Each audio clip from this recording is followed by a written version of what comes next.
Bonsoir, je suis heureux de vous accueillir pour cette cinquième session d'initiation à Xmind en généalogie. Je vais d'abord partager mon écran et puis je vais vous montrer ce qu'on peut faire avec Xmind. Bah ça, c'est intéressant, effectivement. Voilà.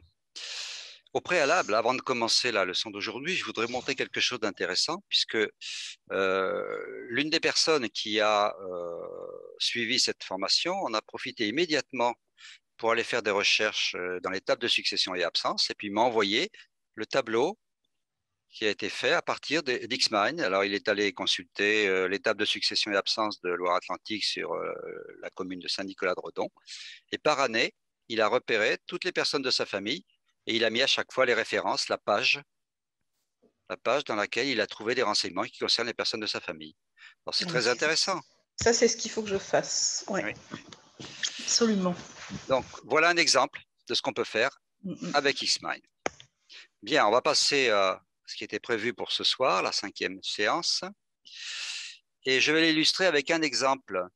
J'ai réalisé la biographie de mes grands-parents maternels, c'est-à-dire j'ai expliqué un petit peu tout ce qu'ils ont vécu à partir de bien peu de renseignements, puisqu'ils étaient de simples paysans à la campagne.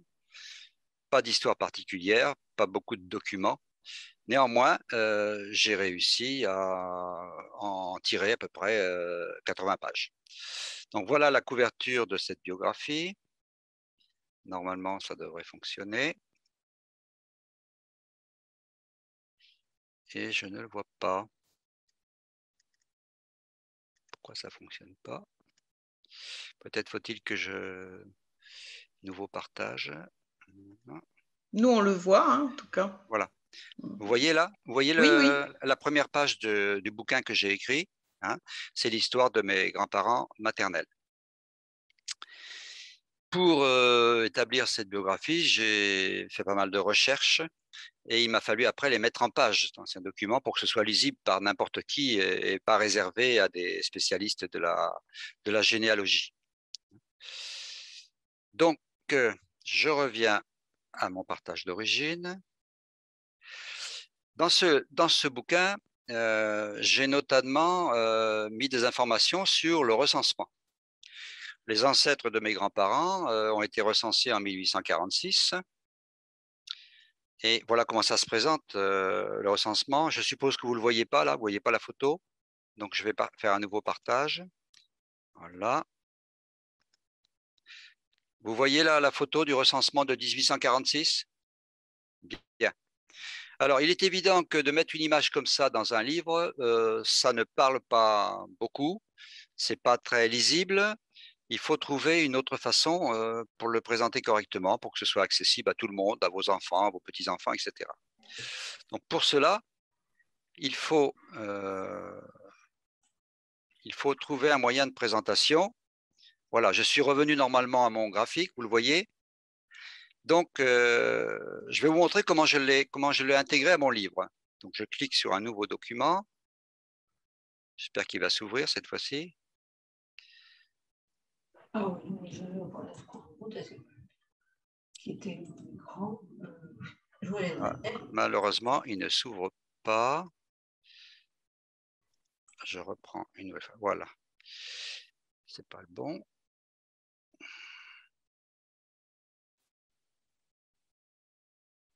Ah, j'ai des misères ce soir. Pourquoi ne veut-il pas s'ouvrir? Bon, je vais essayer autrement.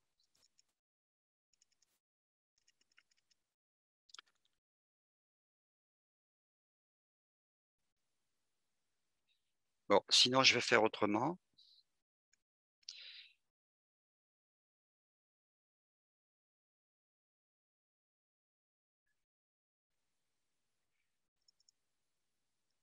Voilà, je vais faire autrement. Voilà. Est-ce que vous voyez ce nouveau document? Oui. Vous voyez, il y a du texte ici, non? Et un graphique en dessous. Est-ce que vous le voyez ou est-ce que je dois le partager? Non, on le voit. On le voit. Eh bien, vous avez de la chance. Bon, très bien, parce que je ne l'ai pas partagé. Bien. Alors, vous voyez, il y a du texte ici. J'explique, je suis à la page 27 de mon document. J'explique au recensement de 1846, mes arrière-arrière-grands-parents ont été recensés. Ils vivaient à 12 dans la même maison de 2 pièces. Hein, donc, j'ai la liste là. Ce n'est pas très sexy comme présentation. Donc, j'ai imaginé un petit graphique qui résume bien la situation. Vous voyez, je mets le mari, sa femme, ses 6 enfants présents, parce qu'il y en a d'autres mais qui sont déjà partis, il y en a qui sont décédés, et l'épouse du premier garçon. Voilà une présentation qui est très claire, que tout le monde peut comprendre. Donc la question qui se pose, c'est comment faire pour réaliser ce petit graphique. Alors certes, on peut le faire avec un logiciel de généalogie, mais on n'y mettra pas exactement la même chose. C'est très cadré, un logiciel de généalogie. Il vous obligera à mettre une naissance, un décès, etc. Donc, j'ai essayé de trouver une solution pour cette présentation. Je reviens à mon graphique. Vous le voyez à nouveau, mon graphique, là? Oui? Oui, on le voit. On le voit, très bien. Donc, j'ai essayé de transformer les données du recensement en graphique Xmine. Voilà. Voilà ce que ça donne. On voit très bien ici. Vous le voyez? Oui. Oui. Valet-Jean, 52 ans, laboureur. Son épouse, Jeanne. Et ses 6 enfants. Et l'épouse du premier. Donc ça, c'est assez facile à faire. Pour le faire, il faut aller dans Xmine, dans Fichier et Nouvelle, ça veut dire nouvelle carte, si vous voulez. Et puis, il nous propose différents graphiques. Il faut choisir le modèle d'organigramme, ici. C'est assez simple, vous choisissez l'organigramme, il propose un thème, OK. Voilà, et vous avez un sujet central, et dès que vous ajoutez un sous-sujet, hop, il le met automatiquement en dessous. Donc ça, ce sera le mari, là, ce sera la femme, et en dessous, je vais ajouter un sous-sujet. Voilà, ça sera pour le premier garçon. Je reviens là, j'ajoute un deuxième sujet. Hop, ça, ce sera le deuxième garçon, et ainsi de suite. On va comme ça avoir les 6 enfants. Et pour introduire l'épouse du premier, ben je vais dessus, je fais insérer, sous-sujet, et je mettrai l'épouse ici. Voilà, ça fait un graphique très clair, très facile à utiliser. Excuse, oui. je peux te poser une question? Oui, Et si tu veux mettre l'épouse, comme tout à l'heure, tu l'as présenté sur le précédent schéma, en fait, l'épouse était au même niveau que le sujet central. Au niveau du fichier, ça donne quoi alors comme choix? Ben, écoute, je vais le faire, comme ça tu verras. Ouais. Si je fais, il s'agit de Valet-Jean, il suffit de les mettre tous les deux dans le même cadre. Ah, d'accord, ok. 52 ans. Ok, merci. Et Redor Jeanne. Jeanne. Voilà, sa femme. D'accord. On fait ce qu'on veut, si vous voulez. C'est la différence par rapport à un logiciel de généalogie où tout est cadré. Ah oui, d'accord. Ok. Et à ce moment-là, celui-là n'a plus lieu d'exister. Alors à ce moment-là, celui-là, je vais le rattacher là. Celui-là, je vais le rattacher là. Oui. Celui-là, je le supprime. Vous voyez, je supprime. Hop. Oui. Et on repart. D'accord. Là, je mettrai le premier enfant, le deuxième, etc. Et Mm. l'épouse du premier enfant. Voilà. Ok, merci. Donc, vous voyez, c'est assez simple. Bon. Si je reviens maintenant ici, donc j'ai fait mon diagramme avec Xmine pour le recensement de 1846. À partir de ce diagramme, je vais en tirer une image de ce diagramme. Normalement, ça va donner ça si ça veut bien fonctionner. Voilà. Je ne sais pas si vous la voyez. Normalement, non. Si, on voit. Vous voyez bien? Oui, on voit. Il n'y a que l'image, hein, c'est tout. Voilà. Donc, en fait, j'ai fait une sorte de copie d'écran de ma carte Xmine. Mais en fait, dans Xmine, c'est la même chose. Hein. Si je ferme là, alors comment je fais? Dans Xmine, c'est assez simple. Vous cliquez ici sur exporter, tout à fait en haut à droite. Ah oui, d'accord. Hein, et c'est marqué exporter au format image. Vous voyez? Est-ce que vous le voyez? Oui, oui, on Exporter le au voit. format image. D'accord. On le voit, D'accord. Jean-Pierre. Alors, on peut exporter aussi au format PDF, mais ça, c'est réservé à la version professionnelle. Donc, si j'exporte au format image, c'est simple, je clique dessus. Bon, il me pose quelques questions, il me demande ce que je veux faire, il me demande où est-ce que je veux l'enregistrer. Donc, je choisis le bon endroit, etc. Et puis après, je fais enregistrer. Voilà. Donc, c'est assez simple de transformer mon diagramme en image. Et une fois que j'ai eu mon image, la voici. Vous la voyez à nouveau. Voilà. Donc, une fois que j'ai mon image, eh bien, je vais introduire mon image dans mon texte à la page 27 et ça devrait me donner ceci. Si ça veut bien fonctionner, ça devrait me donner ceci. Je ne sais pas si vous le voyez. Oui, c'est bon. Oui, Voilà. c'est bon. Donc, je suis bien à la page 27, au chapitre 4 de la biographie de mes ancêtres. J'ai ici la recopie du recensement et j'ai la transposition en graphique de ce recensement. C'est assez facile à faire et c'est très parlant parce que même un enfant qui lit ça, bah, il ne regardera peut-être pas le texte, mais il regardera l'image. Hein. Donc on peut le faire à chaque recensement, ça montre l'évolution de la famille. Voilà comment je procède. Voilà un autre petit schéma là. Voilà une utilisation possible d'X-Man. En voilà un autre, vous voyez. Au recensement 1851, la composition de la famille, elle a complètement changé.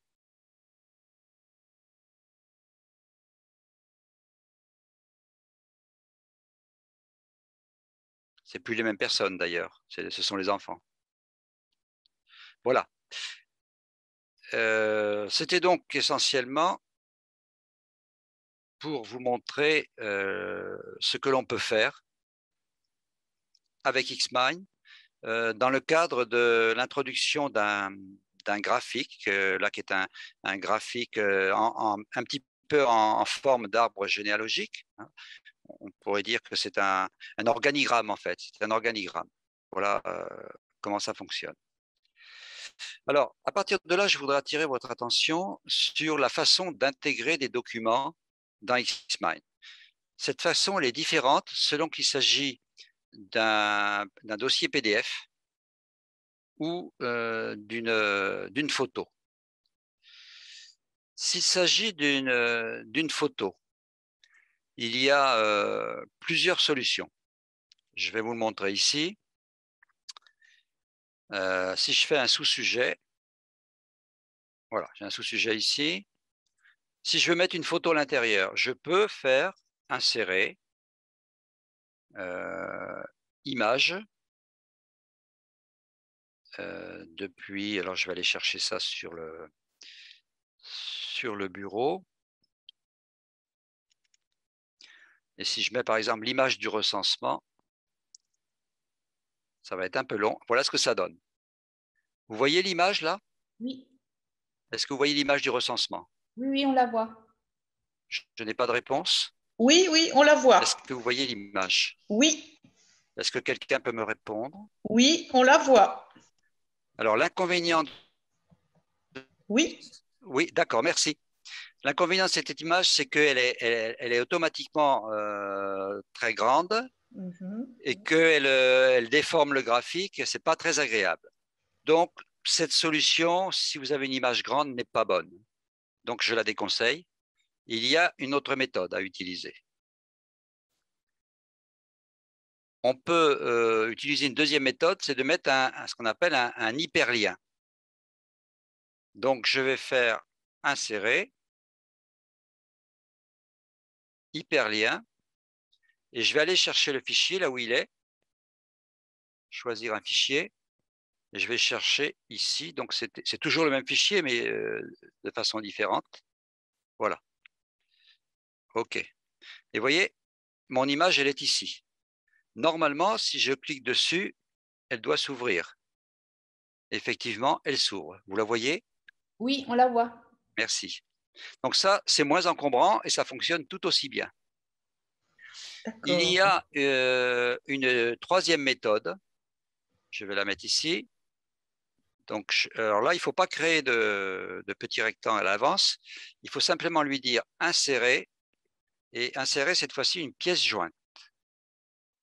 Alors, je reprends la même pièce jointe et je la mets ici. Et voilà, elle va se retrouver ici. Je vais simplement éliminer le texte.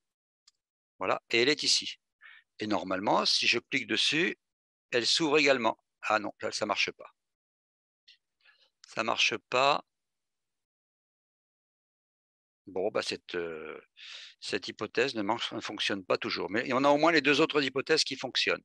Soit la mettre dans le sujet, mais qui est déconseillé, soit la mettre en hyperlien, et là, ça fonctionne. Inversement, si vous voulez mettre une pièce, enfin une image, mais ce qui est sous forme de PDF, ce qui est le cas ici. Alors, sous forme de PDF, il faut absolument… alors, il y a deux solutions. Soit on la met en hyperlien, insérer, donc j'insère un sous-sujet, et à l'intérieur du sous-sujet, je vais insérer un hyperlien. Je vais choisir mon fichier.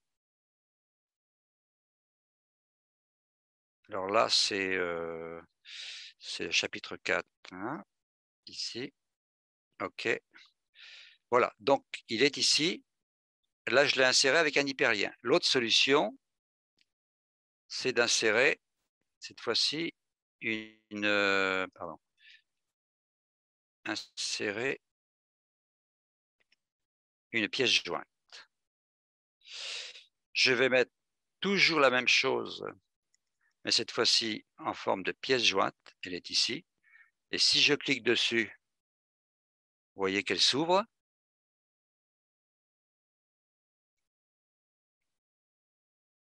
Et on retrouve notre graphique. L'autre solution que j'ai indiquée tout à l'heure, c'était de l'insérer avec un hyperlien. Normalement, ça devrait fonctionner. Et voilà, ça fonctionne.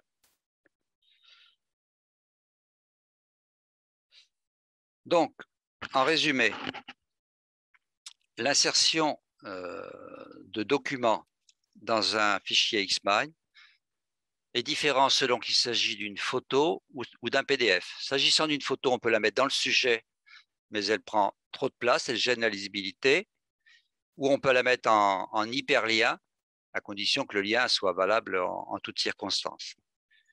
Pour un PDF, soit on le met en hyperlien, soit on le met en pièce jointe.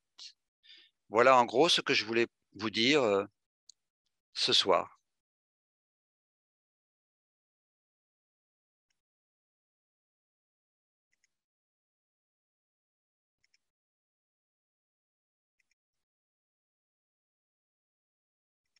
J'arrête le partage et je me retrouve avec vous. Est-ce qu'il y a des questions ?